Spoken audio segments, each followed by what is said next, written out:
Well, what's going on, everybody? Well, it is Tuesday night, and you know what that means. That is the Right Now Roofing Xfinity Series here on B-Speed Racing Network. I'm Eddie Smith. Glad to have y'all here tonight. Looking forward to an incredible show to follow up what was an amazing race last week with a dominant performance, and I wonder if we're going to see something like that again. Jacob Denson really just, wiped the floor with the field tonight. But Nashville Superspeedway, where we're at tonight, a lot of people's favorite track, so I would imagine he's going to have a little bit more competition than what we had back in Vegas. So thank y'all very much for being here. I want to thank Right Now Roofing for coming on board, being a part of this group. It would also, this series being the title sponsor, definitely glad to have them along the ride. So tonight going to be interesting as we take a look at the schedule real quick. We see we're already 3 races into this 15 race schedule. Nashville, they're third in the slot. We go to Dover, Pocono in the next couple weeks. That it will be a blast. Jacob Ellington sitting atop the point standings, but tonight Nashville Superspeedway is where we are. Lebanon, Tennessee, one of the newer tracks, kind of a market that NASCAR has really been trying to get into. And tonight we're gonna have some fun here at this 1.33 mile. They call it a super speedway, but I don't know. It's I'm on the fence about that. I'm not real sure if it's super speedway, but hey, it's fast, and that's enough for me.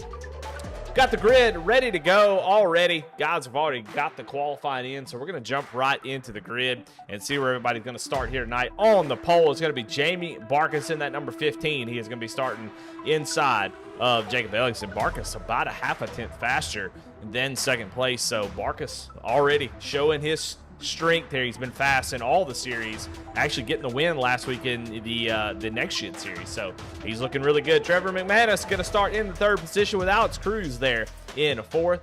Fifth going to be Charlie Harcum. Scott Felt's going to round out the top 6. Brian Provo in 7th. Jacob Denson, last week's winner, going to start in the 8th position. In 9th, going to be Mark McCrary. Chance Taylor going to round out your top 10. George Jewell in 11th. Patrick Dravitt there in 12th in that 07 Chevy Camaro. Benjamin Branscombe. Yeah, look, I'm gonna butcher that name a little bit. Benjamin. You let me know in chat. I'm sure somebody will let me know, but we want to get it right. Regis Clark gonna start in the 14th position. Brandon Barrier gonna start in 15th, with Dustin Hardy in 16th. Johnny Cofield, Jimmy Cofield. I don't know. Johnny is what's got on there. Jimmy on the list. I don't know. Johnny Cofield going to start in the 17th position with Colton Lanford there in 18th. Bobby Germain going to start in 19th with Jeremy Gibbs in 20th position. I like to see these names. There's Jimmy Cofield. There's 2 Cofields in the field tonight. Johnny and Jimmy. I like that. That's not confusing at all. Jimmy going to start in the 21st spot. 22nd going to go to Jamie Perkins, Matt Knights, Doug Ellington, and then we'll round out the grid here with Jason Kraft and Chris Sawyer, and John Anthony going to round out the field, not taking a qualifying time.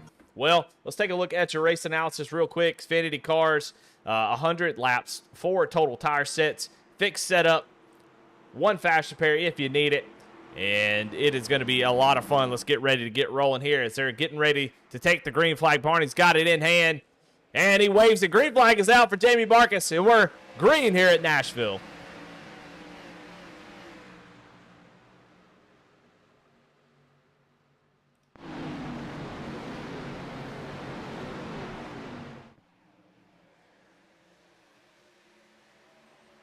Already fanning out 2, sometimes 3 wide, as Barkus going to get away. A nice start there, able to get down to that bottom line.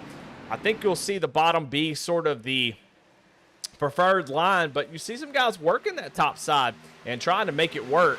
So we may see some guys try to make some things work. Oh, the oval on iRacing, they have had a refresh that has helped the grip levels on other lanes of the track. Is Ellington going to go around the outside and use that momentum to take over that top spot? Barkus is going to lose maybe another spot from Alex Cruz here that goes to the outside. But Nashville has been sort of a bottom feeder track since its introduction to iRacing. So we'll see if that changes with the new update, how these cars are going to drive and race with it. It'll be really, really interesting to see as, man, Trevor McManus is going to get really take a liberty there on the inside of the 15. Oh, they're going to make contact again, and McManus is going to go around down into the grass. No caution as he's able to save it. Oh, somebody else going through the grass. More people going to the grass, and caution is out, and you can see how frustrated Trevor McManus is as he felt like the contact was unnecessary. You could see just how irritated he is, and let me tell you why. He is up towards the front, and he looks mad. He's coming through the field. I think iRacing will give him his spots back, but he is not happy. You can see it in that camera view, but it makes sense why he would be so upset. Is man, you know, it's so hard to pass here at a track like this. Any track position you gain is going to be huge, and if you don't get it, it can be very, very frustrating having to be in the back. It's so hard to pass here. Let's see if we can take a look and see exactly what happened. We were watching it. We'll go back a little bit further and try to find out exactly what happened. We'll go on board with McManus as he is trying to get that inside track, and we saw here where he kind of dives in there and just takes some liberties, and I don't think Barkas was really ready for that, and maybe not interested, you know, in – that's hard to say, and it's really hard for me to claim fault there from anybody. We'll try to look at it again. I'll try to stay here on McManus as we're on board with him. We'll take a look, and yeah, I mean, Barkas trying to hold him down on exit. Obviously, probably not super thrilled with that dive bomb attempt, probably from his eyes, and tried to hold down McManus on exit, and McManus needs to drift up the track a little bit. And whenever that happened, they make contact, and good, as irritating as it is, good on McManus not wrecking the field there, because it would have been easy to steer into Barkas, take him out. It was obvious that McManus was trying to keep it off of Barkas when they make contact, and because of that, he's the one that goes around. So caution, you're early in this race, only 100 laps, and if you're McManus now, he sits all the way back in the 23rd spot. So that's big. And here, one thing we haven't talked about, as the tires start to wear out a little bit, passing is going to be very difficult. This track is very aero dependent. When you get up behind somebody, you lose the front end, and this track, you're just not able to make up spots with the throttle. You really have to be smooth. You have to carry speed through these turns. And if you have to lift, anything like that, any kind of tight condition that scrubs speed off the end, all that's going to do is keep you from making passes and kind of get you stuck. So McManus is really going to have to work here. 100 laps is not a long time here. They'll click off pretty quick, unless we have a lot of cautions, which is possible. But it's frustrating. It's frustrating to be up towards the front, battling for a top 5 position, and now back in 24th. It's just a lot of cars to pass in so little time. So definitely can understand the frustration. But Barkas and Ellingson going to be on the front row. Ellingson going to assume the lead. Barkas, in those positions, when you're up front, you make contact, especially early in the race, you got to shake it off. I mean, the other guy's not happy. You really, no point in, piping up and really say anything. I don't think Barkas can say anything to Trevor to make him feel better about the situation. So you just try to refocus, get back out there. Don't let that bother you, and really focus on trying to get the win here tonight. That's the most important thing. So Barkas will get refocused, and so will we as we get another restart here on lap 6, coming to lap 7 after that first caution here early in this race. Green flag back out. Ellingson gets a great jump, but Barkas does as well. So they'll kind of fall in line here with, there's last week's winner, Jacob Denson, already down to the inside. He's already made up 4 spots on where he started here tonight, all the way from 8th, now up to 4th. So he is not wasting any time, taking advantage of those new tires and really making sure that he hangs on to that track position. I'm telling you, track position is going to be a big, big thing tonight. That's going to be numero uno. Whatever you can do to get track position, that's what you want to do. Got Colton Lanford going down pit road here early. Must have had some sort of penalty to be coming down pit road. So already lots of issues for some guys here early. Got to shake it off. These this Music City Nashville track's got some guys all kind of out of sorts here tonight, as must be a penalty for Colton Lanford, probably a black flag for something, maybe passing before the green flag. Out front going to be Jacob Ellingson. But Jamie Barkus holding on to that second position. Take a look on board with Jamie as he's trying to hold off his teammate, Alex Cruz. Alex Cruz is one of the quieter goat locker drivers, and he will sneak up there and he'll be in the fight all the way to the end. And right now, I mean, a great qualifying effort in fourth place, and he is right behind Jamie Barkus, trying to keep up with him, maybe get up there and make a move for that second position as Jacob Ellingson pulls away. Last week, though, we had the same issue. Jacob Ellingson got out front and started to pull away a little bit, and as the tires started to wear, really came back towards the field and actually fell pretty deep into the field once it was all said and done. And got a caution there late that kind of helped him out, but he was in big trouble for a while. So we'll see if that continues here tonight, or if he can get that long run speed and try to get finish where maybe he deserves.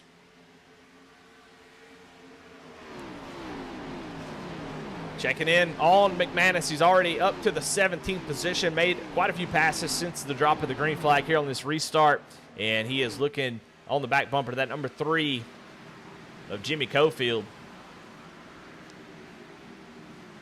as he continues to march forward. And you can see it's not easy. We'll go on board with Trevor, and we'll kind of see what it's like trying to make passes here. And you can see he got a really good run through the middle off, but not able to carry that speed long enough to make the pass. He's going to have to dive out to the outside.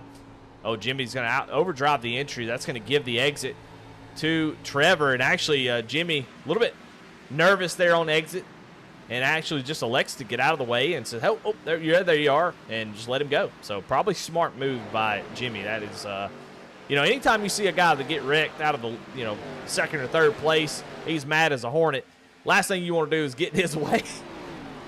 You don't want to be a byproduct. Right in front of him, though, we got a great little battle. Dustin Hardy going around Jeremy Gibbs, and Jeremy Gibbs, another cam that we got here tonight. So thankful to him for showing us his point of view. Glad to have him, as he's now going to go lose another spot here to Jimmy Cofield. The last lap was not very good for Jeremy, so going to lose a couple spots here, but going to fall in line here in 17th position.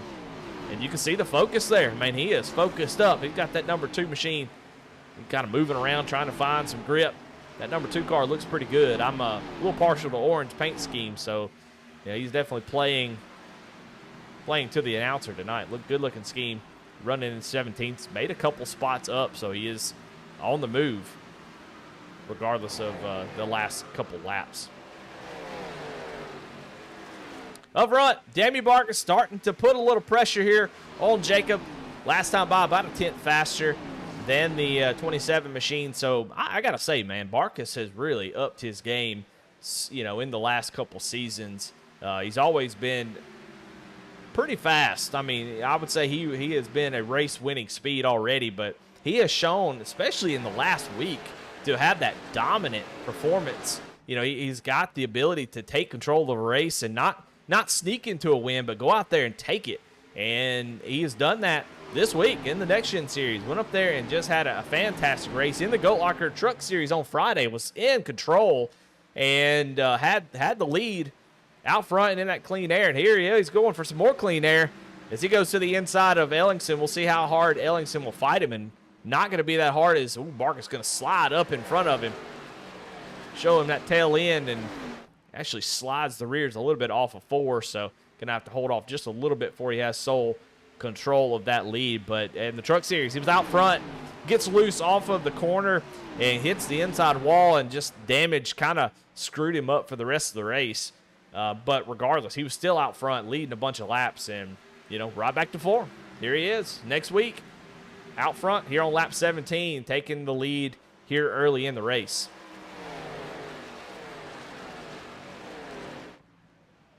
is so tough. This track is very, very abrasive. You'll see the times fall off. Their best laps are in the low 30s, 30.3s, 30.4s is what you'll see guys run. And after 18 laps, we're already in the low to mid 31-second bracket. So quickly falls off.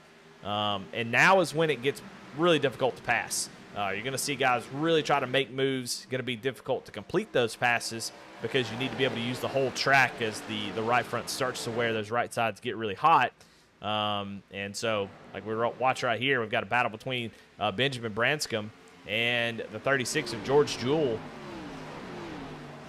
Down on the inside, we'll see if he can complete that pass. George's going to take a little wider exit, and the 03 going to drive down the bottom, actually slide up, so a little bit of a slide job, but still able to take over that spot. George kind of peeking back down like he wants to try to take a shot back at him, and he is. So the 03 going to have to hold it off, but that outside you'll see here is why that's so important as the run goes on. That outside gets the run that he needs down the front straightaway, and Benjamin will have that 12th position. And George hanging tough, though, trying to race it out, but Benjamin being very respectful there. But I think eventually the 03 will have that spot. So, big movers. Some more movers. We've got Jason Kraft here in that 12 machine. He is started in 25th, already up to 15th. So there are some guys who know how to make this work. And look at him up here on the top line. You'll see how much of a gap, though. While he is up 10 spots, you can see Trevor McManus is about 4 seconds up ahead of him. I mean, there's a lot of track right here. The car's got to be driving good because you got a lot of clean air. But, yeah, just pretty far back for this 12 machine. He's going to need a caution or something to get caught back up. Just the importance of qualifying really well. Starting up at the front is the best way to make sure you get up there and get a win. Passing 10 cars is great, but you see what you have to deal with. He's got a lot to overcome to be able to get himself towards the front.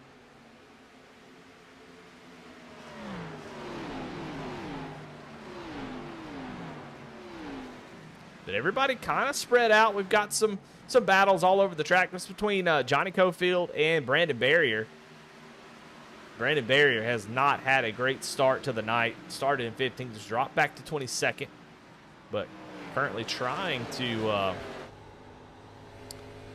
make some ground up and stop the bleeding just a little bit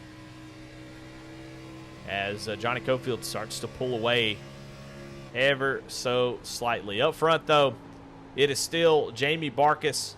And here we go, last week's winner, Jacob Denson, starting to show what he's got. Down to the inside of Alex Cruz, tires starting to wear. And Jacob, is Alex going to grab a little bit of that wall? Is that dirty air? I mean, that's something that you need to pay attention to as well when these guys are racing, coming off the corner. Especially if somebody comes across your nose like that, you'll lose all front downforce of that car, and that front end will sail. When I mean sail, it will almost turn right towards the outside wall on exit. So you have to be careful when a car comes up in front of you. Will just really take the air off the nose of that car, and it will wash that car out to the outside wall. So something to think about if you're going to make a pass, if somebody's making a pass on you. We'll go back here, battle Regis Clark in that number 8, got the 14 of Chance Taylor, the 36 of George Jewell, and Benjamin there on the bottom. And we're almost 3 wide. Look at George Jewell making some moves here. He ain't playing around. The 14 of Chance going to get kind of bottled up there behind the 8. So that gives George that inside track, but I think Regis is going to have to run off the corner, and he is, as George is going to have to fall back in line behind Regis. Man, already 26, a quarter of this race is done with. And I feel like we just got started, and this race is going to click off very, very quickly. But already been some really good racing, some contact between drivers. Trevor McManus has been able to make himself back up to 14th position. However, he is 6.5 seconds back from the leader. He is going to need some help for sure. As Alex Cruz continues to fall back a little bit, is now Scott Phelps going to go around him, along with Charlie Harcum and Patrick Dravick, somebody we haven't talked about yet tonight. He started in the 12th position. You can see there that that 07 machine quietly making his way towards the front, up 5 positions. And, you know, we'll give you a little bit of inside baseball here as we try to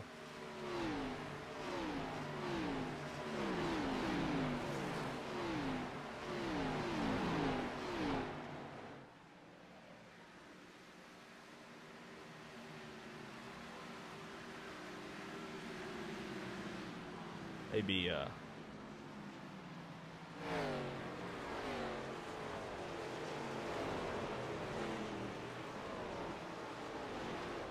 trying to get this thing out of the way.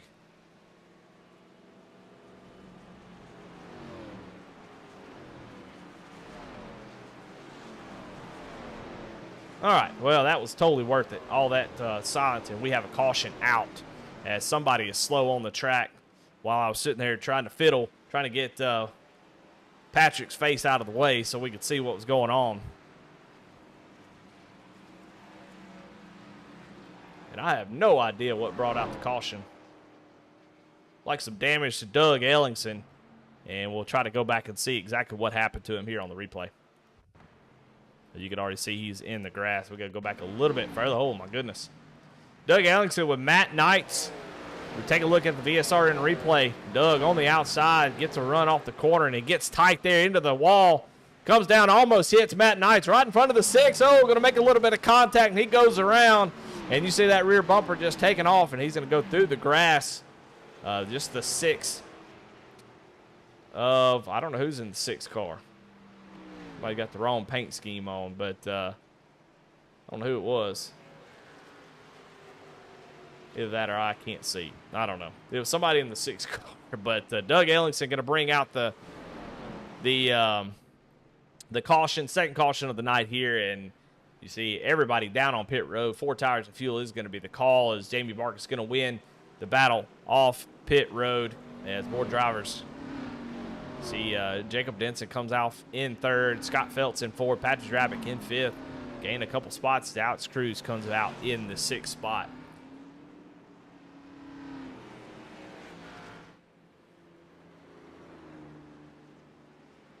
Yeah, I don't know who the mysterious number 6 is. We'll try to find out who that was. Maybe I just saw 6 and it was another number, but I don't know who made contact with Doug there, but hopefully they don't have too much damage. So already, big movers. Jacob Denson up 5 spots. Scott Phelps has made it up 2. Patrick Drabick, one of the bigger movers in the top 10, up 7 spots in that 5th position. I know Patrick loves this track, so I expect to see him continue to move forward. And this caution is going to help a lot of guys. Trevor McManus back in 14th, going to get reset there and, you know, be able to try to move forward after that early incident in the race. But, yeah, I mean, you got Regis Clark is up 3 spots. Jason Kraft up 10. We talked about him being in the 15th spot, up 10 spots, but was so far behind the field. Now he's got a chance to get caught back up and, you know, make something happen here. Get up through the field. Try to get up towards the front. John Anthony behind him in that double aught machine. He is in 16th. He's up 11 spots. Chris Sawyer in that number 21 up 9. So we've got some guys moving, some guys going the wrong way. Johnny Cofield must have made some contact, the number 97, with somebody. I'm not real sure, but he had about a minute 21 of damage. He sat down on pit road this time by. So that Cofield number 97 machine had some damage. He's going to follow all the way back to the end of the field. But up front, we should get the one to go here, and we'll get back to racing. But looks like no real big movements in the front of the field. Jacob Denson is the one we got to watch for. I mean, these guys up front have started up front, and they've been there. But now we're starting to see new players. I think Barkus and Ellingson have shown to be the class of the field so far, but you just never know. Bad qualifying attempts can mire guys back into the field who may have race-winning speed. And I think now is the time, that we're going to see who's got what, as we've got just 68 laps to go, 67 as we take the green flag. And if you're not up towards the front, you're going to have real big trouble, because I think at this point it's where we start to see a lot of green flag racing.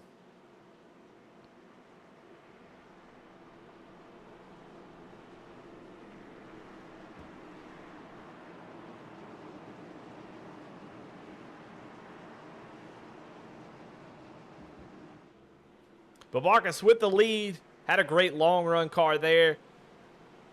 He's hoping for some long green flag racing, because that seems to be his strong suit at the moment. He'll try to get out to a good jump here and get that clean air and make sure he can hang on to it. Ellingson has some short run speed. How much will he fight him? We'll see right here. Green flag. Back out. Marcus going to get a great jump.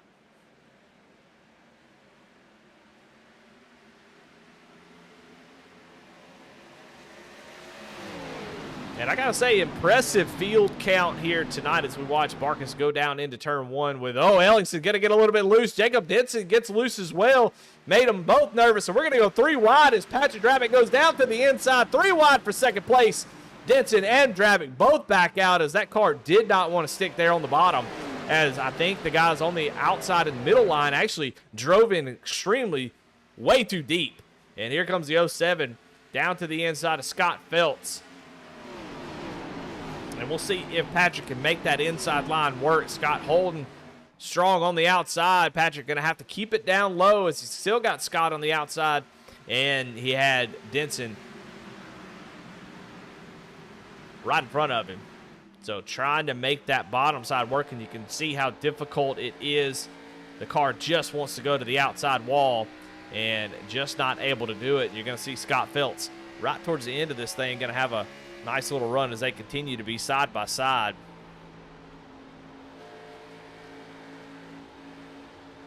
And you can hear the throttle work that Patrick is having to put into this thing. He's not able to keep the momentum up. And that outside gives Scott the position for now. Patrick going to continue to fight there on the inside. Scott trying to be patient there on the outside and keep that position. But these guys continue to battle side by side as Alex Cruz looks on. It's so tempting, especially if you're in Alex Cruz's position.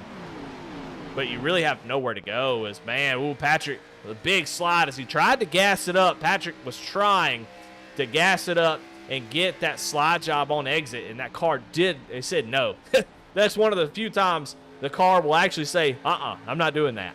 And so he slides the rears. Is Scott Feltz going to slide the rears right in front of him? These guys dealing with some handling issues. Take a look at the weather. The track's not that hot, only 95 degrees. We saw last week in the Truck Series at Phoenix. It's 141-degree track temperature. Those guys are sliding all over the place. But it seems like these guys just trying to use the horsepower from the Xfinity car to get this dang thing to rotate. That's what's so tough about Nashville. It's so flat. It looks like the banking, would really help. But you look down, as we'll watch as Patrick Drabick continues to try to hunt down Scott Feltz. I mean, you'll see here, it's not like banking of Charlotte or, like even a Vegas or Daytona, Talladega. You don't have that big banking to kind of give you a big old hug and allow you to get back on the throttle, carry a whole lot of speed. You really have to let off early. Let the car is trying to go straight out to that outside wall. You really want to slow down. And then you have to get on the throttle as soon as possible. That's why it's important that you let off early. You have to. If you don't let off early, you drive too deep, you scrub too much speed from the middle to the exit, and you don't carry the speed down the straightaway. You have to do that. Off of turn 2 is, actually, I think off of turn 4 is probably the most important corner of this one right here. You'll see Patrick going to lift way early. Put that front end right on the yellow line. Roll back on the throttle, and he'll carry this speed, the speed that he gets from middle to exit there, all the way down this front straightaway. Look how long it is. And if you don't carry enough speed through that middle to exit of turn 4, and you see how deep he drives it into 1 and 2, that's why it's so important. In turn 2, just as important that you get good exits here and keep that momentum up.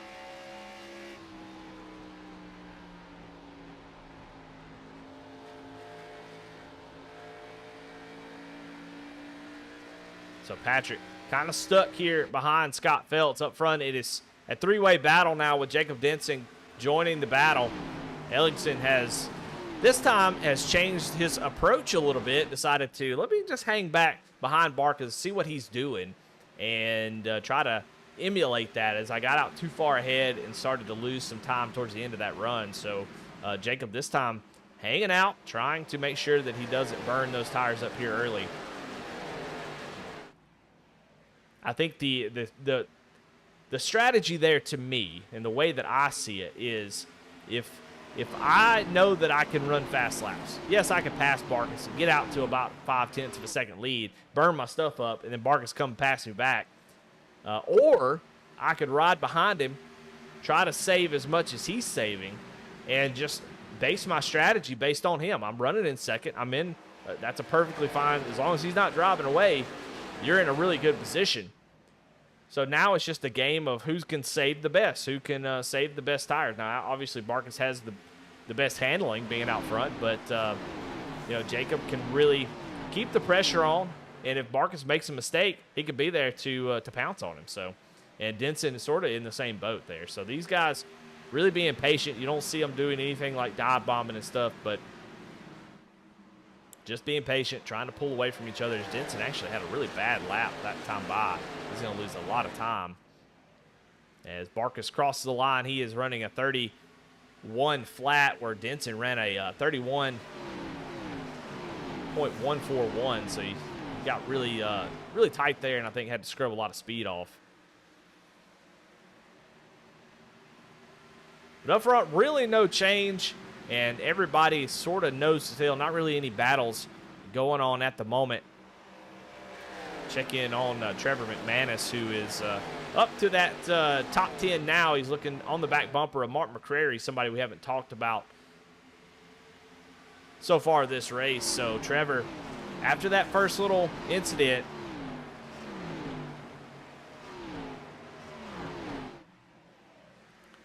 keeping his head in the game, and that's the most important thing.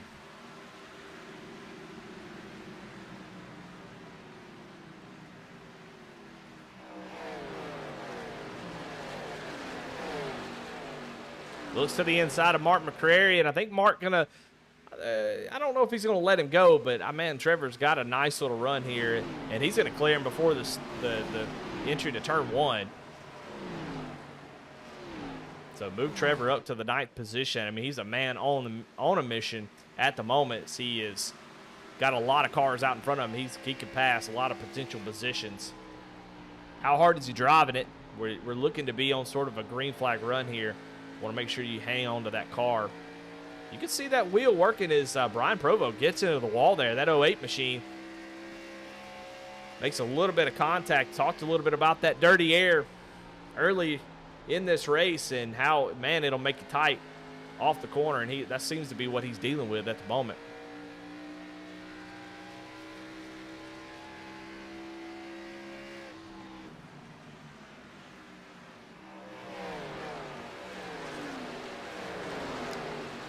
So Brian's going to fall into that 8th position, try to slot himself between the 28 and the 9.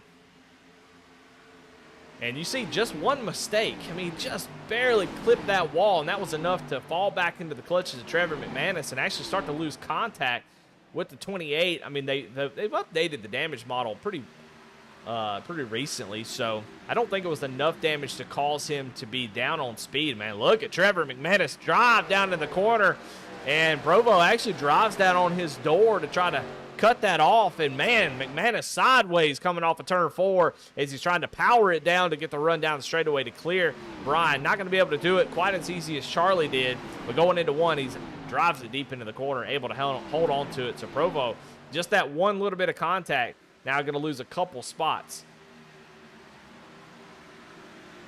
Scott Phelps in that 79 machine putting some pressure on the 07 as he looked down to the inside, and man, Patrick cut him off there. We'll see if that continues. We'll go on board with Scott here and see if he can make this pass, but he was looking down to the inside, and Patrick was like, I don't think so.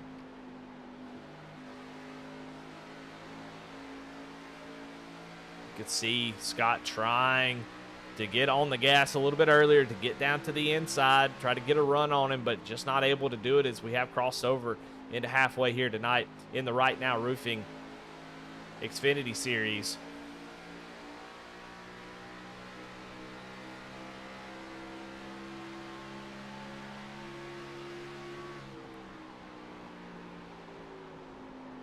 You can hear the tires slide as they go down in the corner, and just like a cheese grater, just ripping those.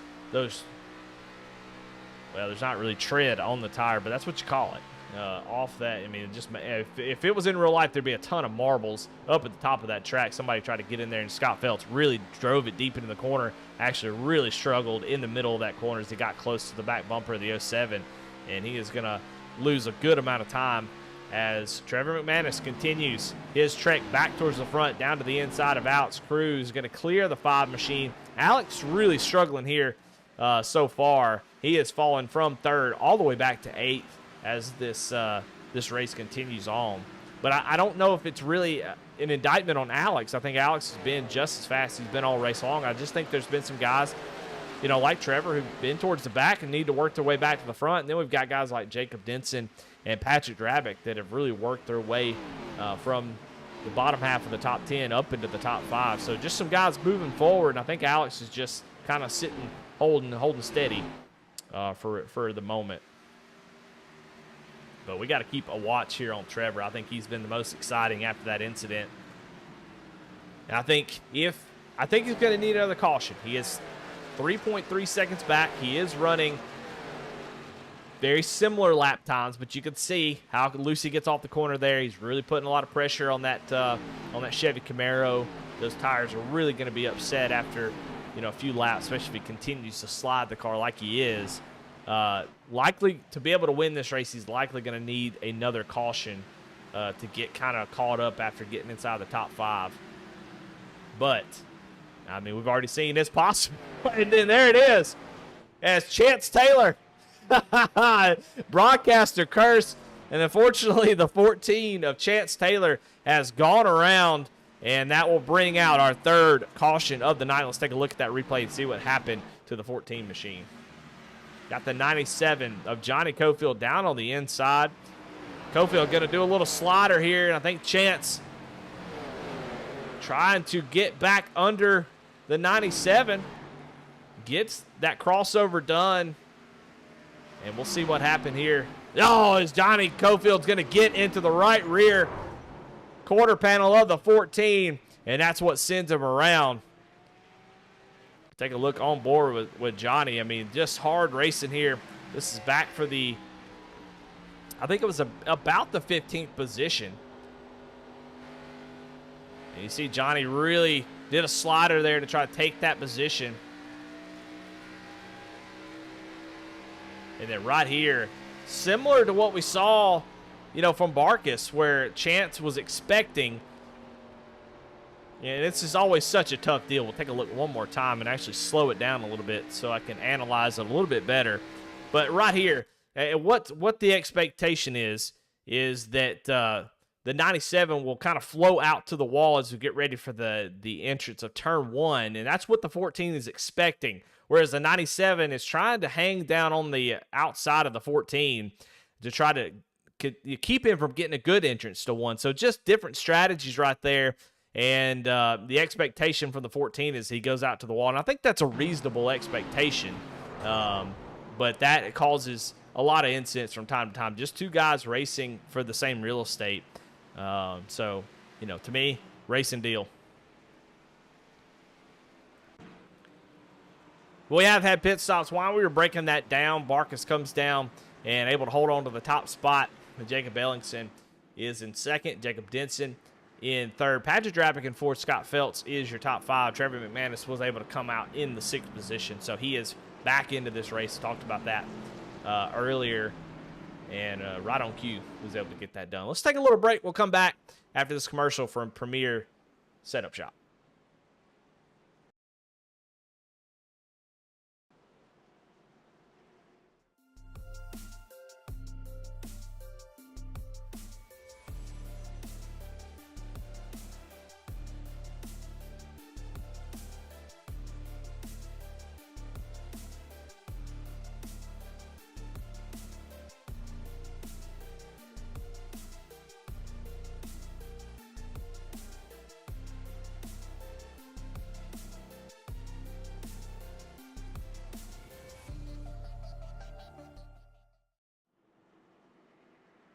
All right, we're back. That was a quick commercial break as we are on lap 57. Got another lap and a half under caution here after Chance Taylor, Johnny Cofield make contact. But want to thank our sponsors, Right Now Roofing, for their sponsorship of this series. And just incredible to see all the support that Goat Locker has really garnered this season. I think a lot of people are always excited. They want to be a part of really cool stuff. And Right Now Roofing is one of those, and they understand that your home is more than just a building. It's a sanctuary for you and your family, a space where memories are made and cherished. That's why choosing the right roofing company is such an important decision. And they know that there are many options available, but they truly believe that they stand out from the rest. They pride themselves on providing a customer experience that not only meets but exceeds expectations every step of the way. So Right Now Roofing, the title sponsor for the series, definitely appreciate them. Jam Printing and Promotions. If you've been around Goat Locker at all the last 2 or 3 years, you know all about Jam Printing and Promotions. They're from Indiana. They're a local, veteran certified, and when they do well, they can do more good in the community. Jam has contributed printing and promotional sponsorships for more than 60 local nonprofits with a primary focus on organizations that assist veterans, women's, and children. And boy, what a big sponsor and supporter of Goat Locker they are. Veterans for Life, just a great partnership with Jamie Perkins, and that organization has been incredible. So definitely want to thank them. And Cruising Classics, just a great sponsor as well. And go check them out, cruisingclassicsinc.com. But we're back to the race, and we are getting ready to go green here as time is running out. If you're towards the back, you got race winning speed, it's a little bit too late. You may not have an opportunity. You're going to need a lot of luck to get there, but Jamie Barkis has been in control of this race all race long, and he is going to have control of this restart as we get ready to go green with just 41 laps to go. A great jump there for Barkis.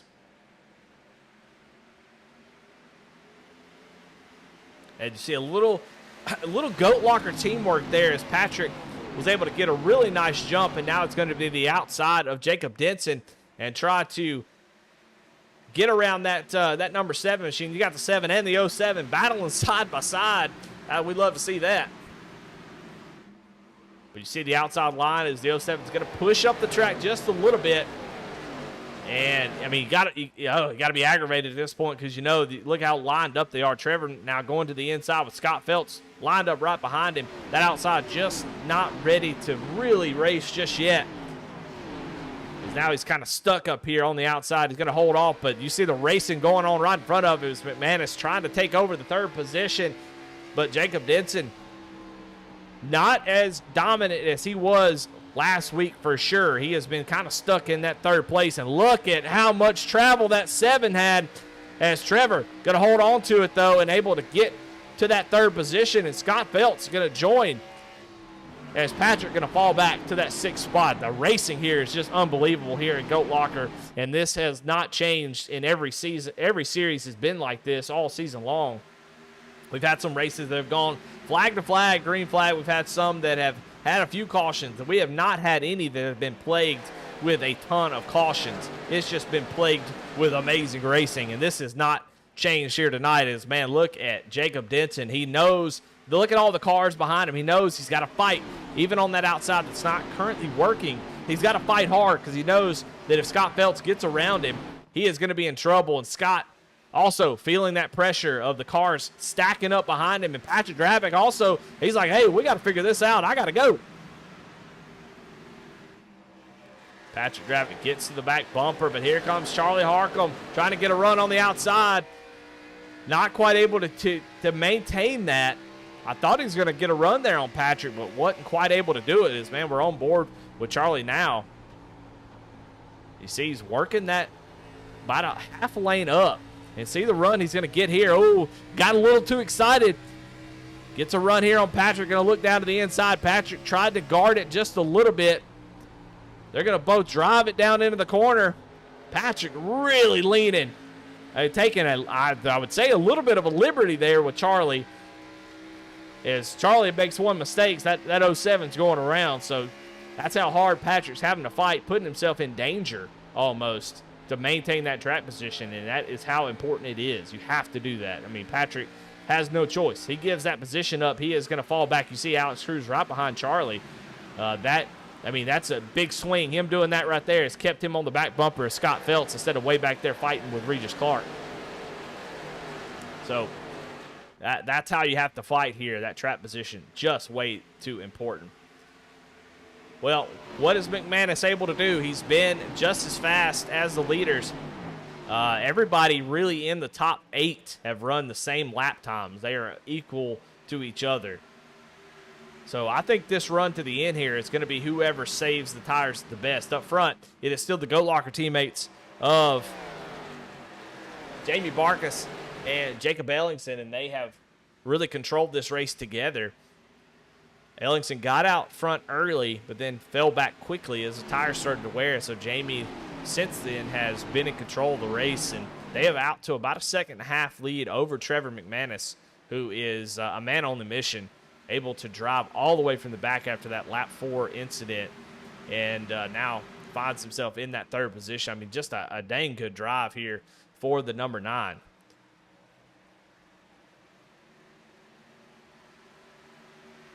But does he have what it takes to get up there and pass these guys up front? They have been rock solid all race long, and you can see the difference between them is they're not really fighting. They are kind of following each other. They know what they have to do. They get up there and battle. They just pull all these guys back up to him. So Trevor, he looks like he's super close, but I'm telling you right now, with the way this track is Ellingson, can I get into the wall a little bit? That'll help. The way this track is, he's going to need all 30 laps to get up to the front if he is fast enough. I mean, the last couple laps, he has been about a 10th slower than these two, so that's not going to do it. So, yeah, gonna take a lot of work if Trevor is going to get. That's why it was so important for him to get in the top 5 and get that caution, as it is so tough to make up ground here at this track. Go back to this little battle. Patrick's still on the back bumper of Scott Phelps, trying to make something happen here. Like a lot of tracks, you really have to time your moves. You got to make sure when you go down to the inside, you have a good opportunity to complete the pass. As we've already seen, a couple failed passing attempts cost you 2 or 3 spots. You're going to see Patrick look down to the inside, but you see Charlie Harcum there on his back bumper. And if he doesn't make the right move, Charlie will be there to take advantage of it if he slips up. You see, we've seen it many times here tonight, trying to make a pass off the bottom on the exit of the corner. Really scrubs off a lot of speed and open that outside line for somebody to kind of stick their nose up in there and take that spot.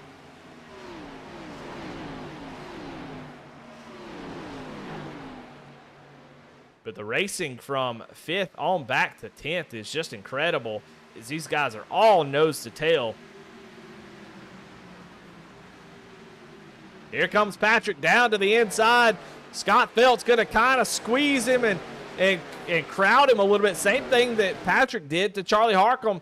And you can see, look how quickly, just one little slip up, and now Patrick into the clutches of that number 28, and Scott going to be able to drive off and have a little bit of a breather there. So that's how quickly it can go wrong. I mean, same thing that Patrick did to Charlie there, Scott did to Patrick, and it really hurt his momentum. And you see it's going to take him a lap to try to get that thing back rolling where he can try to make another charge at Scott.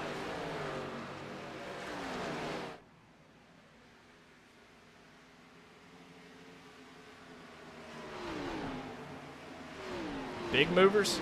We'll keep tabs on all these big movers. Right now, your biggest mover on the track is Chris Sawyer, back in the 13th position. Started almost dead last in that iRacing number 21 machine after the RCR Xfinity. You see that number looks just like the RCR font.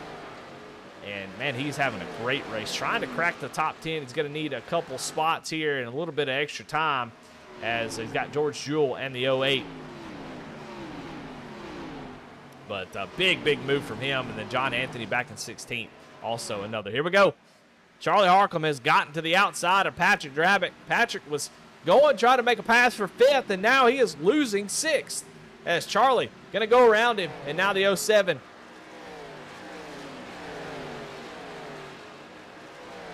starting to fall back. Here comes Alex Cruz there on the back bumper of the 07.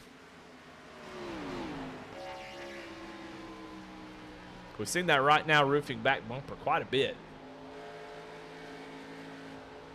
As we're getting down to about 25 laps to go as across the stripe, Jamie Barkus, Jacob Ellingson out to a 1.8 second lead over, or about a 1.5 second lead over Trevor McManus now. And that lead continues to grow as McManus not able to really put a dent in the lead. And if you're Jacob, at this point, if you're riding behind, and I think, he might just want a good finish and he might be completely fine. I mean, the Goat Locker guys are pretty giving to their teammates. They're always happy as long as the Goat Locker guy wins. That's who they want to win. And they'll gladly finish second. But I think if you're Jacob Ellingson, if you plan on winning this race, you better in the next 5 laps start to push forward and make moves. Oh, is Jamie Barkus going to get into the wall as he goes down into turn 1? Didn't seem to hurt him too bad, but he does make a little bit of contact. We'll see if that damage translates to any handling issues, but we've already seen it takes a lot. Oh, a caution's out. Colton Lanford is around the 25. And I think a little bit of contact with Benjamin Branscombe, and caution is out.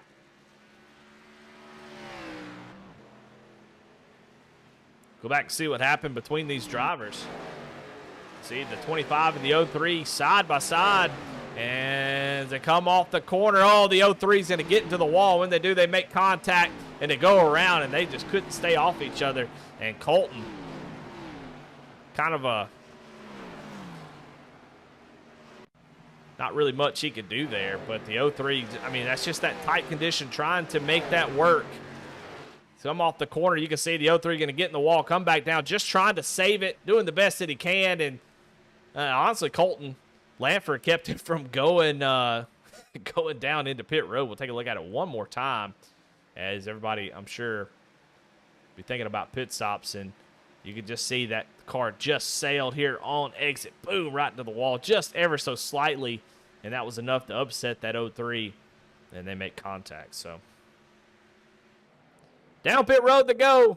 Final stop, likely, of the race. They had 4 tire sets, so this should be at least the next to last set. And I can't imagine coming back down pit road at any point.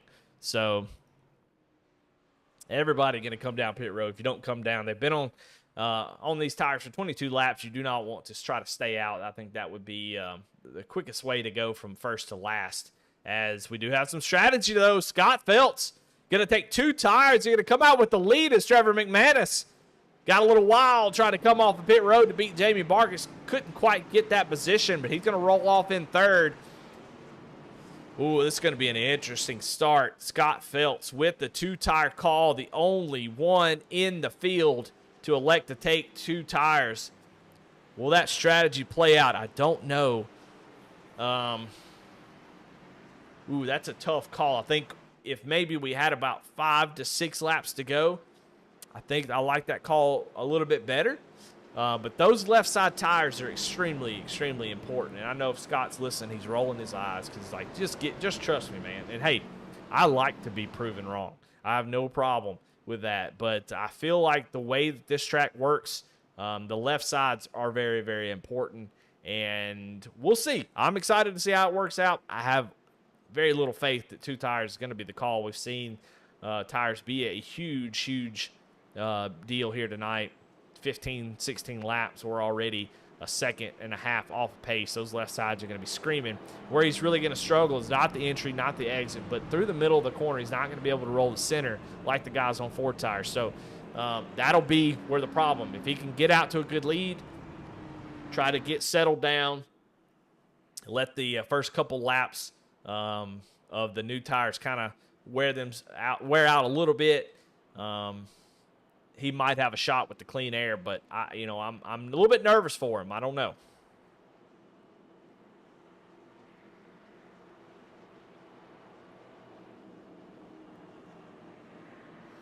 Well, we give an update on the field. We got Scott Phelps, Jamie Barkus, Trevor McManus. That's 2 to be watching for here as They had contact earlier in the race. Jacob Ellingson in the 4th position. Jacob Denson in 5th. Charlie Harcum in 6th. Patrick Dravick in the 7th spot. Regis Clark in 8th. 9th is going to be Alex Cruz. Martin McCrary rounds out the top 10. George Jewell there in 11th. Brian Provo in 12th position. Chris Sawyer and John Anthony 13th to 14th. Biggest movers of the race, both drivers up 13 positions. Bobby Germain in 15th, Dustin Hardy in 16th, Benjamin Branscombe after that contact going to be in 17th, Jason Kraft there in 18th. 19th, Matt Knights, 20th, Doug Ellingson, 21st is Jeremy Gibbs, 22nd, Jimmy Cofield, Colton Lanford in 23rd, Johnny Cofield 24th, Brandon Barrier in 25th. He is 9 laps down with a lot of damage, so he is out of this thing, along with Chance Taylor and Jamie Perkins. The last 3 drivers are out of this race. But everybody else on track from 1st, 24th, all on the lead lap. So that's a lot that can be gained here as we get ready to go green here with just 20 laps to go.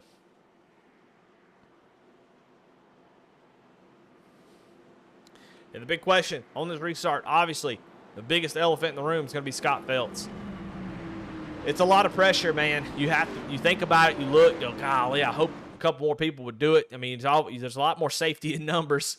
And right now, he's out there on an island with those 2 tires. The biggest thing is getting the lead. That's huge because he has control of the restart, which we'll see here. But he's got to get out, get gone, and try to make something happen. It's going to be tough. But here he goes into the Geico restart zone. 20 laps to go. Gets a good jump. That's exactly what he needs to do. He's going to bring Trevor McManus along with him. And those 2 are probably going to battle it out. Trevor actually gets ahead of Jamie. Jamie did not get a great jump. Jamie trying to fight back, but Trevor clear for 2nd place. And Trevor has completed his run back up through the field and now is in the best position in the house, I think. Depending on how these 2 tires do. You see how quickly they run up onto the back bumper of the 79 machine. I mean, these are sharks in water, and they can smell blood as we look out the back rear windshield of Scott Phelps. And honestly, Scott has done better than I thought he would. But look at Trevor on the back bumper. And it really does feel like it's a matter of time. Those 2 tires, I don't think are going to last very long as they get up to the temperature here. And Trevor's going to have to do it quickly as, man, Jamie Marcus all over the back bumper. Trevor does not have a whole lot of time to play around with this 79 machine. Maybe a little contact with the wall there as they go down the front stretch. Trevor going to have to figure it out quickly. He's going to have to get around the 79 machine, going to get right to the back bumper, but he can't do that. If he gets to the back bumper and he has to lift, that is a lot of momentum he's losing. Going to pull down to the inside. Here we go. Battle for the lead as Trevor McManus completes his drive up through the field. He's going to be kind of hung down there on the bottom, but those 4 tires should be enough. It gets a little bit loose. That's going to open the door for Jamie Marcus, who goes up to the outside. Scott Phelps holds on to it, but Trevor McManus, Jamie Marcus back side by side after their incident on lap 4. Trevor drives it deep into the corner. Scott right in front of him. Trevor going to climb up the track, but Jamie Marcus is there on the outside. Here they go side by side, continue with just 15 laps to go, and Scott Phelps loving this. He's really putting Trevor in a box here. Trevor nowhere to go. He's going to slide up, put a little pressure there on the 15, make him try to slip up a little bit. This is some hard racing. You love to see this. I think Trevor really needed to get by Scott here. As you can see how much Scott is kind of holding him up there in the middle. And the entrance is Jamie had a really bad corner. He's going to fall back to his teammate Jacob Ellingson, and that gives Trevor McManus all the freedom he needs. Trevor going to dive down to the inside. Not quite able to make it just yet, but gets to run through the middle. Going to lean on the left rear quarter panel of Scott Phelps and still not able to complete the pass. Now, Scott Phelps is doing a fantastic job there on 2 tires.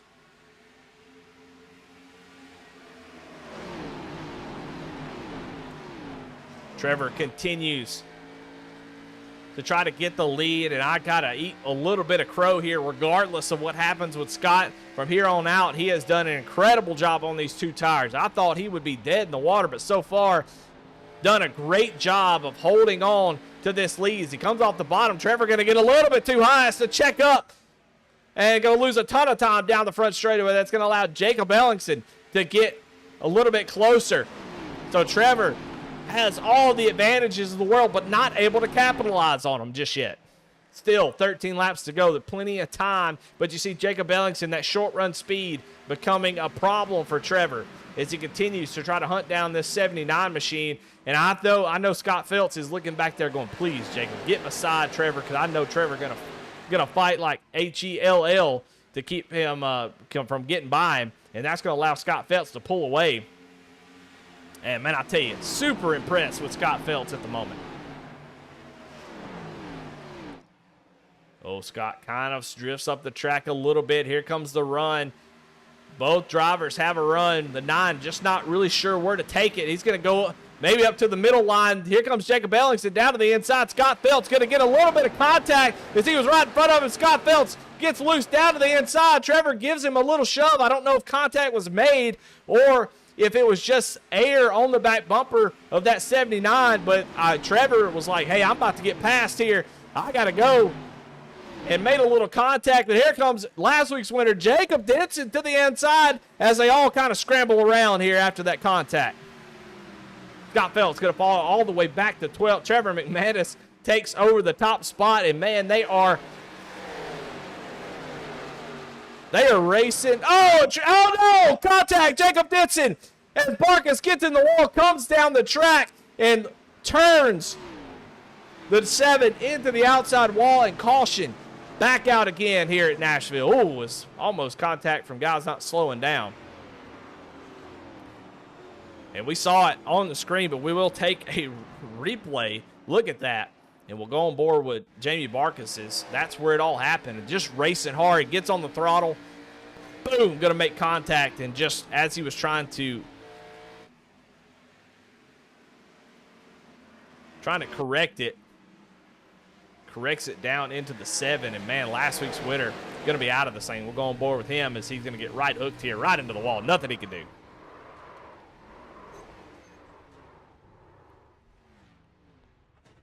See him sitting there on track, and watch this. Woo! Somebody is flying there under caution.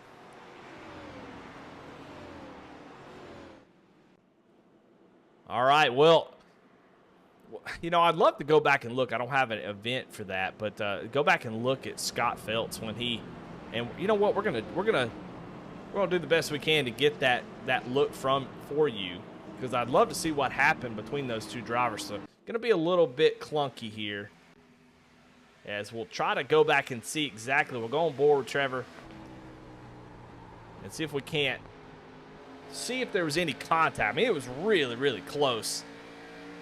We'll watch right here. Do a little camera work here. And we'll see if there was some contact here. And, man, it's hard to tell. It was just ever so slightly. If it was, I think it was just air. Honestly, we can't see that there was contact. But, I mean, you can see, I mean, you don't really see the car react. And that's what you normally look for with contact. And I can't tell if those two tires was just loose or what. But that's what happened to Scott Phelps. And like I said, Scott was doing a fantastic job. I hate to see that. But Scott, I mean, Trevor at that point was in desperation mode where he knew that he was about to get past if he continued to get stuck behind Scott. He definitely felt like he was faster, especially as the tire started to wear a little bit. And he had to lean on him a little bit. If he didn't make contact, I really wouldn't blame him at that point. He had to go, and he was about to lose a few spots if he didn't put more pressure on Scott. And I don't know. Without seeing if there was an incident or not, it's hard to say if there was actually contact, but it was really close.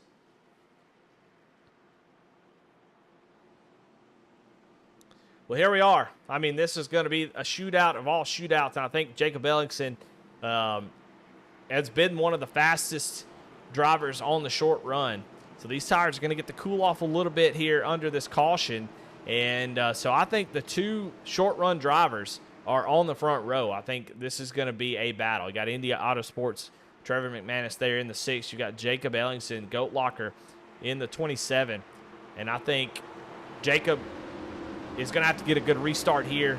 And Trevor's just going to have to get away and not make any mistakes if he's going to win this race. Just 8 laps to go, coming to 7 as they go down into the restart zone. Trevor McManus with control is going to get a great jump as the 8 of Regis Clark going to go to the outside. They're going to turn Jamie Barkus. Barkus gets turned. And he is not happy. You can see there on cam, he is very, very frustrated. And we kind of saw that happening. It was hard to see as we were watching the leaders.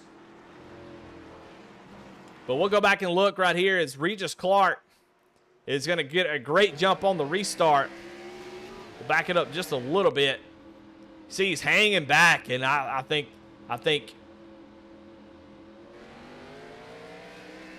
yeah, unfortunately, I can see both sides, and I know what happened here. Regis Clark, Indy Autosports, along with Trevor, and you can see he's got about a car length gap, and you really can't have that for this reason exactly. As he's able to get a run, he's timing it with Trevor McManus, and makes an outside move. So that first wrong is definitely on Regis, but then he does get to the outside, and I think there might be a rule here in Goat Locker where you have to stay in line until you cross the start-finish line, and Regis obviously outside of that rule. So there's a lot of things that, and I think this might be a little bit on Regis as far as that rule goes. Now, if that's not a rule, then he didn't do anything wrong outside of, hanging back a little bit, and Jamie just comes up on him and kind of turns himself across the nose. I think Jamie didn't need to do that. I think he could have definitely beat him down into turn 1 side by side with Charlie Harcum. But yeah, just trying to aggressively defend that position. It's hard for me to really be critical about either driver.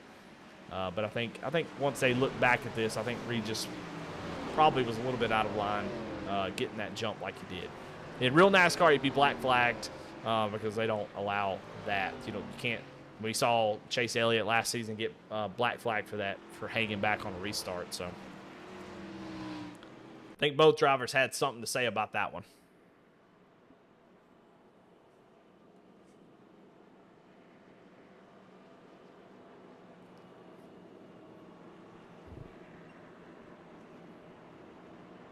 Yeah, I think if you're going to do teammate countdowns, and yeah, I know I'm being a little bit too critical. I think as a broadcaster, I'm probably stepping over a little bit of a line here, telling my opinions too much. But I think if you're going to do teammate countdowns, I think it's important that you be in the same line, and you might either be nose to tail. I think that would probably be best. Having one driver in first and then one driver back in, like sixth or like sixth or so. I think that's a little bit tough to do a little teammate countdown like that. So I think if they could have it back, probably wouldn't do that. It really hurt them both. I mean, Regis is back in 23rd spot along with Jamie Barkus, both of them having to go in and get fast repairs. And now with 5 laps to go, they're both essentially out of this race. But here we go. Lights are out on the pace car. And, anything can happen here. We've seen some wild driving. We've seen some guys take a lot of chances. And we've seen already in this track, in this car, it just doesn't really benefit aggressive driving. This car track combo, you can be aggressive, but the car just doesn't respond well to that. The car will slide. It will, scoot up the track. You're going to make contact. So, that's the toughest part about this deal. You really can't be aggressive. It's all about being smooth. So if you're Trevor, you got to get a good restart, and you got to just be smooth. Being aggressive, trying to sling the car around, not going to do any good. We've already seen that be pretty much a net negative so far in this race. So coming to 4 laps to go into the Geico restart zone, Trevor McManus will have control of the start. Who's going to win this race? I have no idea at this point. Oh, yeah, a little bit of games there, as Jacob Ellingson tried to jump the start and had to back out of it. That's going to allow Charlie Harcum to get down to the inside as Trevor going to get a great jump. And he's going to have control of the top spot. Charlie Harcum going to fill in that gap in second place. As here comes Patrick Drabick down to the inside of his teammate. Jacob Ellingson going to dive down into the inside. Can he hold it on the bottom? No, he's going to slide up. Charlie can see what's happening, and actually slid up with him. What a great job by Charlie to not allow them to make contact. But side by side, and boy, Trevor McManus is going to have a big smile on his face. He looks down in the rearview mirror, but I don't think we're done having cautions just yet. I hear somebody getting in the wall back there, but we're going to stay here on second. Is Jacob Elling going to push the 28 up the track a little bit? Almost made a little bit of contact, but here we go. Still battling for second. Jacob Ellingson would love to clear him, and he's might do it right here as it come off of turn 4. No, it doesn't have it just yet.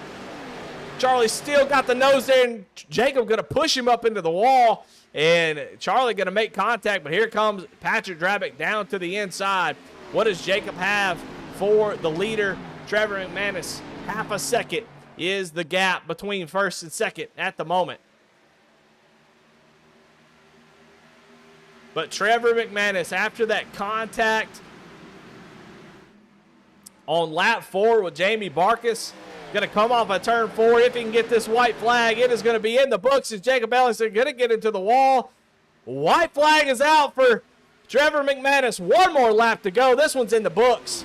All he's got to do is have 4 perfect corners. No problems, no slips, no slides, no wall bangs, and he's got this thing in hand. Down the back straightaway, no problem. Still 0.6 of a second lead Trevor has.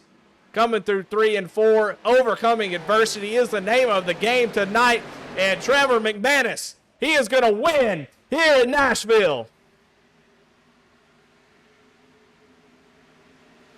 And you can see the just elation out of Trevor McManus. I mean, these things are hard to win, and especially when you get caught up in an accident and go all the way to the back of the field.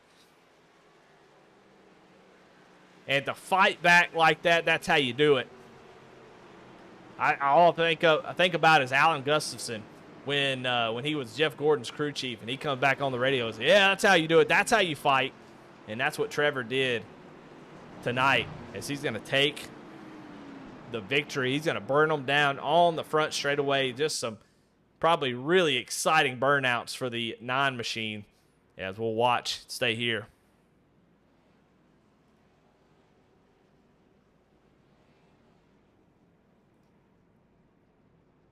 Indy Autosport's going to get themselves a win. Trevor definitely deserving tonight. Does a little half donut. Going to burn them down the straightaway. Get a little smoke going. And boy, what a exciting race. Some of these Goat Locker races have been just incredible. And I'm going to tell you right now, I mean, you could tell that these guys care about this, because you can see how angry and upset. I mean, every single race there's somebody not happy with somebody, and you think, oh, that's bad. That's not good. No, if everybody was happy with each other every time they made contact and everybody was just, then you could tell nobody cares, you know, and we want people to care. And I do anyway. I want to see some fire. When my driver gets out and he's like, you know, in real life, and he makes contact, he's like, well, maybe I did something wrong. Well, that's boring. I want to see somebody that cares enough that they're like, yeah, I'm going to get that son of a gun. And so I'm always happy to see how much these guys care, and that, you know, the anger, the excitement, you know, you see the two sides of the same coin, the excitement of Trevor, and then some irritation out of some other drivers. And that's the beauty of racing, I think. And these guys are adrenaline packed, even though they're not extremely fast. They're sitting in a chair at a computer. It is still, you still got that adrenaline. Let's take a look at your results. See where everybody finished. 6 cautions on the night, but Trevor McManus, Jacob Ellingson, Patrick Drabick going to be your podium here tonight. Charlie Harcum holds on for 4th place. Mark McCrary in that 5th spot. Alex Cruz, a great finish for him in a 6th position. Scott Phelps taking those 2 tires, and, you know, after that caution you know, getting half spun there, he comes back for a 7th place finish. So great job by Scott Phelps. Great way to finish the race after that two tire call was really doing well for him, and then just a little bit of contact or a little air getting him loose. 8th is going to be Brian Provo. George Jewell in the 9th position with John Anthony rounding out your top 10. 11th is going to be Benjamin Branscombe in the 03. We saw him make some contact later in the race and come back for 11th. That was a great finish. Colton Lanford, same thing. They were the ones who made contact with each other. Look at them, 11th, 12th. That's good. Chris Sawyer going to come home in 13th. Jason Kraft in 14th. Bobby Germain in the 15th position. 16th going to be Jacob Denson. I mean, just a disappointing night for him. Make contact with Jamie Barkas, sends him into the outside wall, ran up in the top 5 all race long, and going to come home after dominating last week at Vegas in 16th. But he definitely had the speed tonight. Jimmy Cofield going to come home in 17th. 18th going to be Dustin Hardy. 19th, Jamie Barkas. 20th, Regis Clark. 21st is Jeremy Gibbs, Johnny Cofield. There's a lot of J names in this field. I love it. Johnny Cofield, Matt Knights in 23rd, Doug Ellingson in 24th, Brandon Barrier in 25th, and Chance Taylor 26th with Jamie Perkins rounding out your field. Well, all right, well, let's go. Let's have some interviews. Boy, I'm ready to talk to these drivers, and I got to start with Trevor McManus, who, man, what a great race for him. So I'm excited to hear his point of view as we bring Trevor up into the booth now. Trevor, this is Eddie. You got a copy? Hey, Eddie, what's going on, man? Well, I can just a little bit. You sound like you're in a fishbowl just a tad. I've got mic problems. So okay, well that's fine. We'll just work through it, brother. Well, hey, look, what an incredible race. You, started up towards the front, had some contact early, had to go all the way to the back, and had some adversity, had to fight through it, and you did. You kept fighting. You got the cautions. I mean, what was your thought when that happened? You go all the way to the back. You know how tough it is to pass here. What was your mindset as, that happened and you had to go all the way to the back? I don't think it's PG rated, what I was actually thinking, but I just knew I had to put my head down. At that point, there was nothing. All I could do was move up. I thought it was not a good situation to be in, but the cautions just kept. I make my way up through the field, kind of plateau with some good drivers, and then I get a caution. I'm pretty good on restart, so then it would help me get farther and farther ahead, and then those last couple of restarts when I had the lead, it was just like, hold the lead, man. That's all you got to do is just hold on to it, get a good jump, hold the lead. So, yeah, and when you had a couple of those restarts, you had one where, Scott Phelps took 2 tires and he was out in front of you, and actually did a good job on those 2 tires. Really impressive. I think in the booth, and a lot of us in chat probably expected him to be sort of in the way, but he really wasn't. But you could start to see as y'all got 3 or 4 laps into the run that he was really holding you up in the center of the corners, and you were trying to be patient with him. But as the guys were coming up behind you, you kind of felt that pressure, just keep going. Talk a little bit about that and how you were trying to get around him cleanly. And I don't know if y'all made contact. You can let me know because it was close. But, at some point you had to go. You know what I'm saying? It was just kind of you didn't really have a choice there. Yeah, no, exactly. I seen him jump out, and he pit behind me, so I seen him go, and I was like, there's no way he got 4 tires. And then with how much he jumped out there, I was like, that's 2 tires. I was hoping that, we had 20-something laps on our tires at that point. I was hoping it wouldn't be a hindrance to the restart, that I could, just clear Jamie. He was like the moving target tonight, he's the guy you wanted to beat. So once I got around him, it was like, all right, I know I got better tires. Let's just be patient and not do it rough or anything. And I don't know if I made contact with him. I really don't. I had a car contact thing come up, but I also know that Ellingson was on my inside too. So I don't know if I made contact with him or if I made contact with Ellingson. If I did, Scott, I'm so sorry, man. Didn't mean to. I was trying to do it cleanly. But, it was just after about 4 or 5 laps there, he was, in the way, kind of.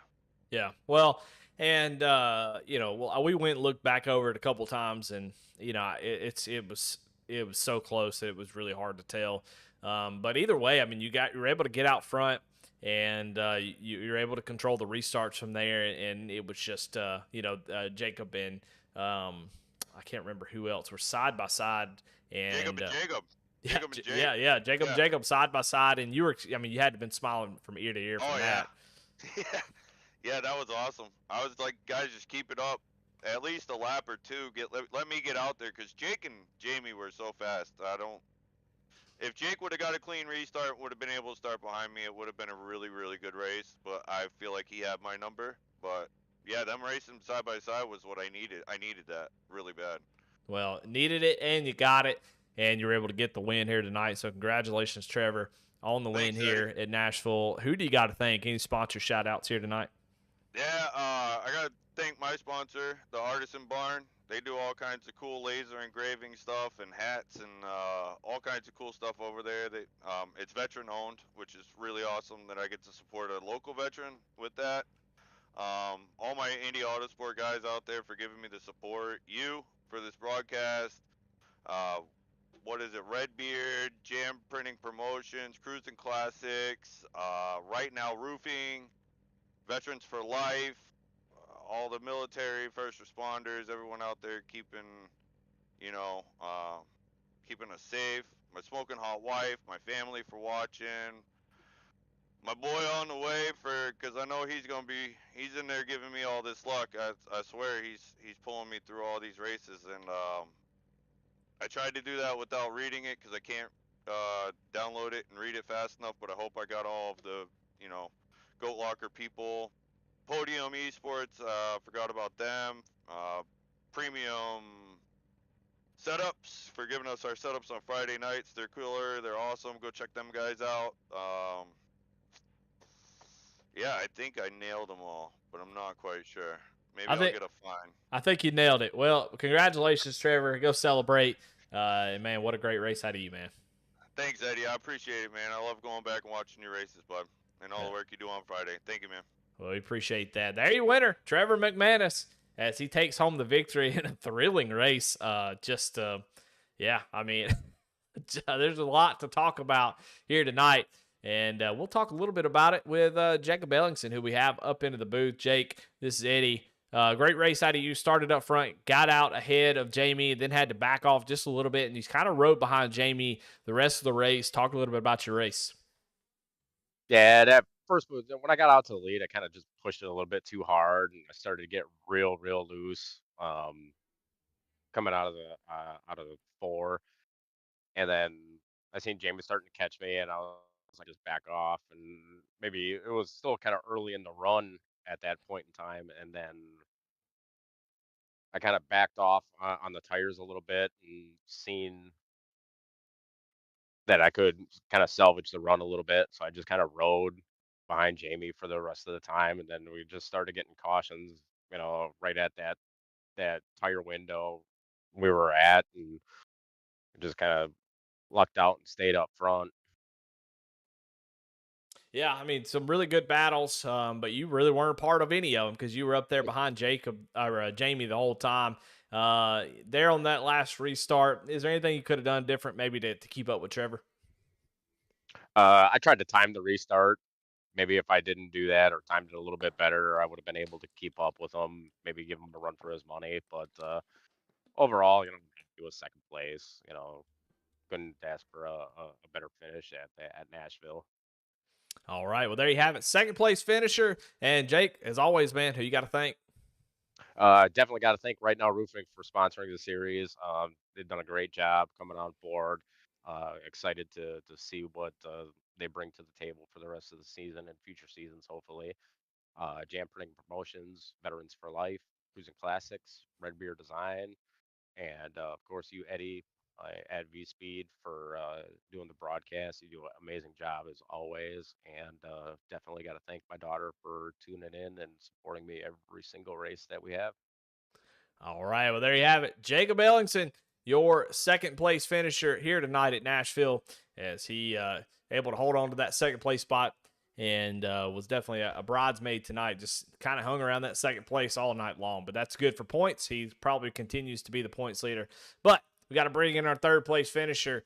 A relatively quiet race out of you tonight, Patrick. You kind of started back in 12th and slowly had to work your way up towards the front. And I'll be honest with you, you was able to do that. Some hard racing, though, as you got up into the top five. Talk a little bit about that, how difficult it was. I mean, poor Jamie and Jacob out there riding nose to tail by themselves, not having to do a dang thing. With you back here fighting for your life back in the fourth and fifth spot all night long. Yeah, it's tough, man. I mean, I obviously I messed up qualifying, put myself in that position to have to work my way back up, and was able to. I think I got myself all the way back up to fourth, and then just didn't have a greatest restart. Couple cars got underneath me and shuffled back to seventh. So yeah, I mean, it was just a battle all night long, and it was just super hard to pass on that track. You could get a run in, you could try to get a run off the corner, but I mean, it took multiple laps to try to make a pass. And really tonight, the field was pretty equal through the top 10. So it was just tough sledding, but I'm super happy to bring that right now, roofing Camaro home in third place. Yeah, I mean, it's always good to have the title sponsor on your car when you come home for a podium. That's a good way to shout out the sponsors. I mean, talk a little bit about that though, the racing itself, where there was a couple times, man, you really felt like you had the speed to get around a guy, but as soon as you make the move, you're looking at maybe losing 2 or 3 spots if you don't complete the pass. How difficult is it to kind of manage that as guys are coming up behind you as you're trying to make a pass? How do you make that decision? Where do you feel like was the best spot tonight to try to make a move? We saw a couple guys try to make it right off the corner, and that would bite them in the butt. A lot of guys trying to dive bomb into turn one. What do you think was the best? I mean, you gained 9 spots here tonight. You're best to ask of anybody. What was the best method to try to make those passes and make them stick? Oh, I wish I could tell you my secret sauce to the whole thing, but I really didn't have any. I mean, there were a couple times I kind of just threw it in the corner because I'd been behind a guy 5, 6, 10 laps, and I knew I was faster than him. And sometimes you just had to make an aggressive move in Yeah. order to, and then make it stick. But I do think getting the run center off and then being able to make the pass was the best way to do it.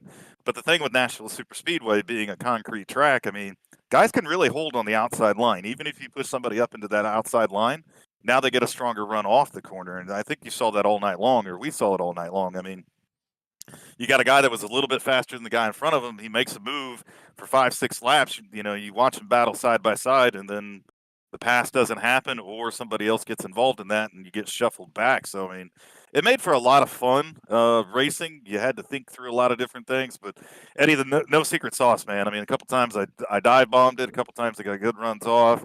I mean, got lucky, during that on that last restart. The guy in front of me slapped the wall real good, and that always helps you make a pass real easy. Yeah, and to talk a little bit about the league. You got 27 guys here tonight on a Tuesday night racing Yeah. Xfinity. I mean, just incredible support out of everybody. Some new faces, some old faces, and some in between. But you were talking about hard racing, and you got 27 guys racing. I mean, we had some contact tonight for sure, and you got some hurt feelings for sure. But I mean, you in particular, and the guys you were racing around, y'all were racing the dog food out of each other. I mean, y'all couldn't get any closer, and no contact was made, and everybody leaves happy. Now, how is that possible? How do you have 27 guys on the track and everybody race hard like y'all do, and you have great races? Now, how is that possible? Well, you don't see the direct messages after the race, so I'm glad it looked good for TV, man. No, I can just turn the camera, huh? I can just, if somebody makes contact, I just turn the camera away. Yeah. You gotta see the stuff that Eddie. Honestly, I'll tell you, man. I mean, we worked extremely hard this off season, harder than we've ever worked before. Really trying to get the message of what Go Locker Racing is all about out to everybody, and to get everybody to understand that and wrap their hands around it. And then we really reached out to some great drivers, man. I mean, the guys that drive in this league, the new guys that have come in, guys that have come back into the series, into all the different series, and then of course the guys that have been here for the long haul. I just think there's a lot of respect on the track, and I also think there's a lot of. I think everybody has a much better understanding of what Go Locker Racing is all about, and it's not what happens on the track. The main thing isn't the racing. That's a byproduct of everything that we're doing. The main thing is what we stand for and what we're trying to do within our communities for our nation's warriors and first responders. And I really honestly think people's wrap their arms around it, and that's why they want so bad to be a part of it. I think they want to. I think they want to represent Goat Locker Racing the best that they can. So I think there's a lot of respect out on the track, and I tell you, I mean, there's a lot of things happening in Goat Locker Racing. But I find myself from time to time just kind of beside myself, going, "Wow, it's a Tuesday night, and we put this Xfinity League together. a little bit in a hurry, and we got 27 guys out here, and we have this kind of quality racing. And so, yeah, man, sometimes it's unbelievable, Eddie. It truly is, and I'm truly humbled by all the stuff that's happening on and especially off the track.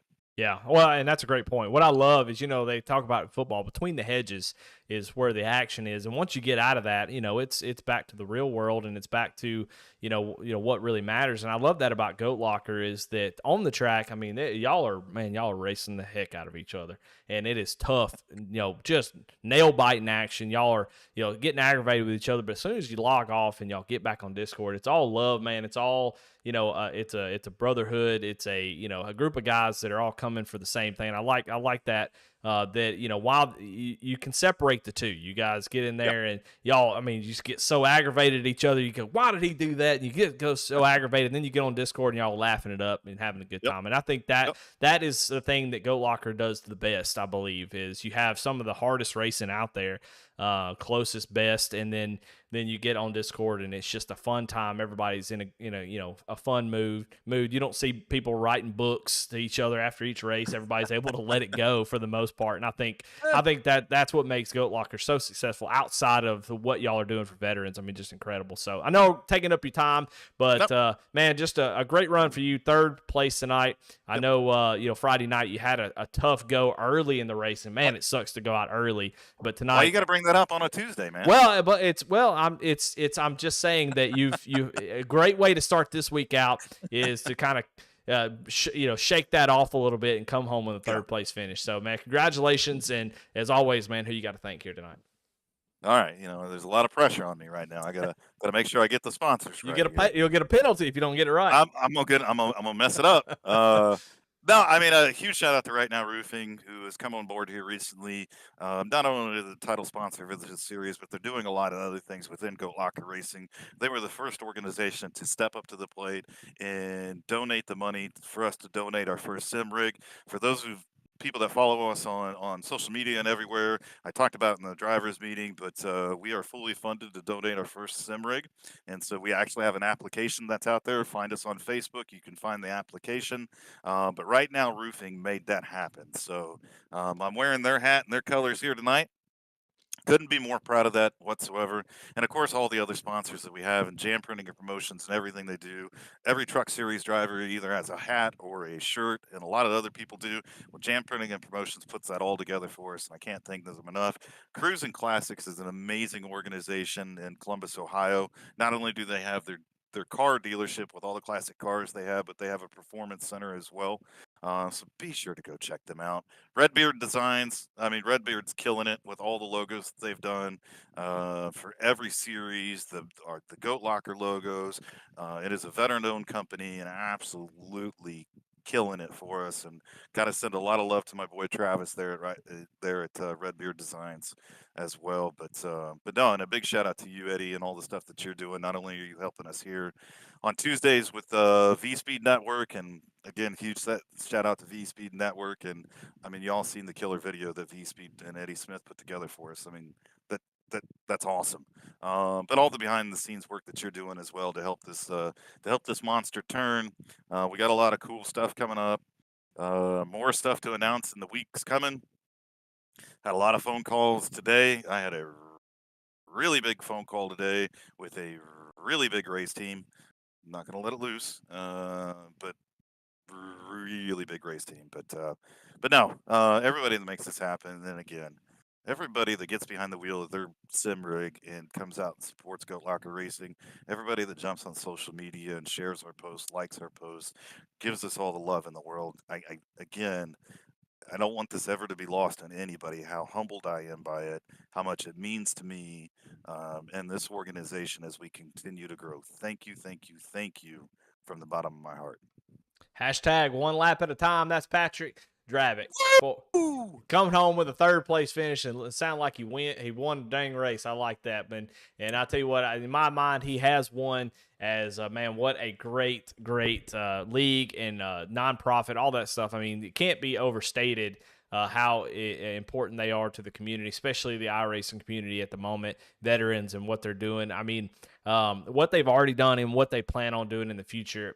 I got to say, there's a lot of excitement around Goat Locker, and that's why I'm so happy to be a part of it.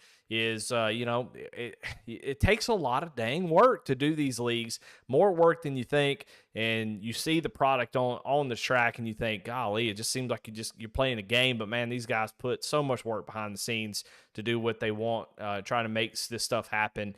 And man, I can't tell y'all how much I appreciate the work and the excitement they build to make these things exciting. As a broadcaster, I want people to watch, and I want people to be there to watch the races, and we want to build excitement, for what's going on here at Goat Locker.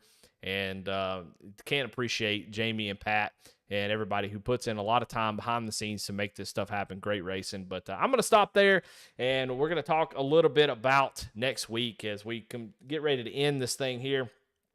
As just a great race.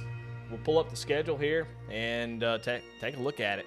We talked a little bit about it earlier tonight, but Dover next week, one of my favorite tracks, man. I cannot wait to watch these guys go around Dover. It may be a little messy. I'm going to be honest, another concrete track, and it's going to be a wild one, so you got to come and watch Dover. I mean, it's just one of the best. Pocono after that, Richmond, Atlanta, New Hampshire, Watkins Glen, and Charlotte.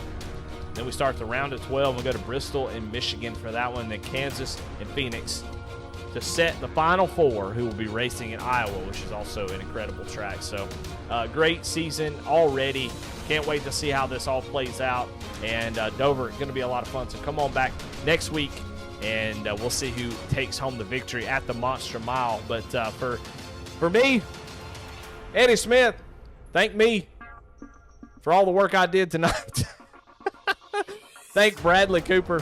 Thank Adam Baker for all his work on the overlays, and everybody who is in chat and was watching tonight. Definitely appreciate y'all. Thank all of our sponsors. Right Now Roofing, Jam Printing and Promotions, Veterans for Life Foundation, Cruising Classics, and Premier Racing Setups for their sponsorship of VSRN for this season, and also for the Friday Night Truck Series here at Goat Locker. Well, that's going to do it for me. Y'all have a great night. We will see y'all in a week. They'll be back on NASCAR 360 in the Next Gen Series tomorrow, and then they'll be in the ARCA Series on Thursday. And then, we'll be back on podium for the Goat Locker Truck Series on Friday night. So y'all stick around. Stay on top of all Goat Locker socials. If you're not following, subscribing, whatever you need to do, follow them. They're keeping you up on the action. If you want to know more about that sim rig, definitely, if you know somebody who is looking to get in sim racing, a veteran, somebody who served, definitely reach out, fill that form out, and get your name in the hat, because I'm telling you that it's going to be pretty amazing. So, all right, guys, that's going to do it for me. Y'all have a great night. We'll see ya next week.